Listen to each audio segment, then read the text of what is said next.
O Distrito Federal está há 40 dias sem mortes, segundo o último boletim da Covid, divulgado pela Secretaria de Saúde.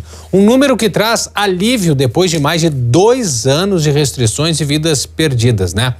Mas apesar da tranquilidade e do afrouxamento de quase todas as restrições, já dá para dizer que a pandemia acabou?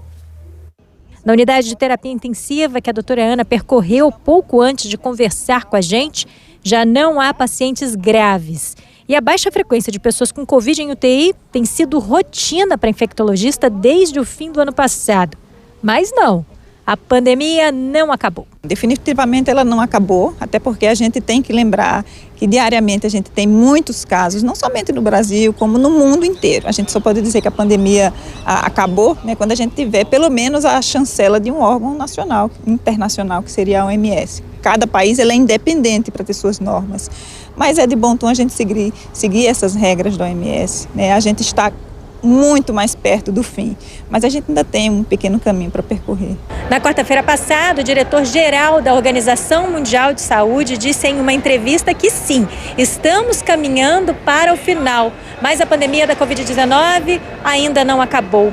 O número de casos caiu 28% em todo o mundo. E a OMS publicou diretrizes de políticas que podem ser tomadas pelos países para manter a contaminação muito baixa ou, quem sabe, acabar de fato com a doença.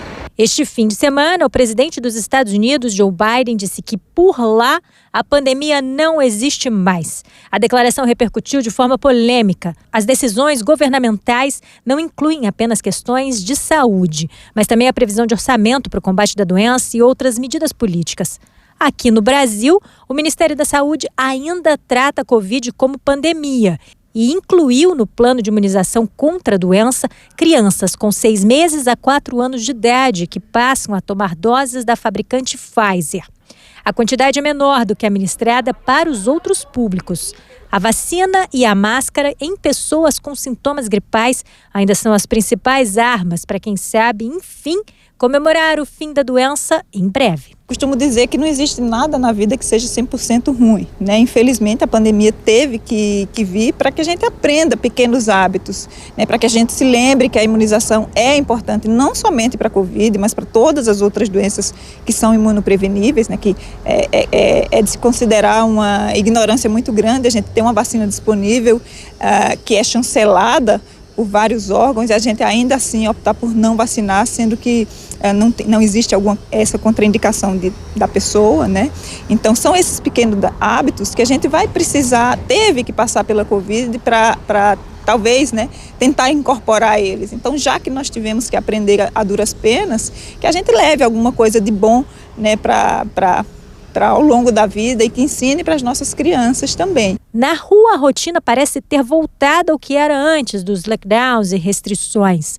Muita gente circula e trabalha presencialmente, mas ainda existe uma preocupação quanto à contaminação e o papel de todos nós para evitar um novo surto da doença. Ando de ônibus todos os dias, eu percebo que muitas pessoas não querem usar máscara. Eu uso porque eu ando direto e a pandemia não acabou.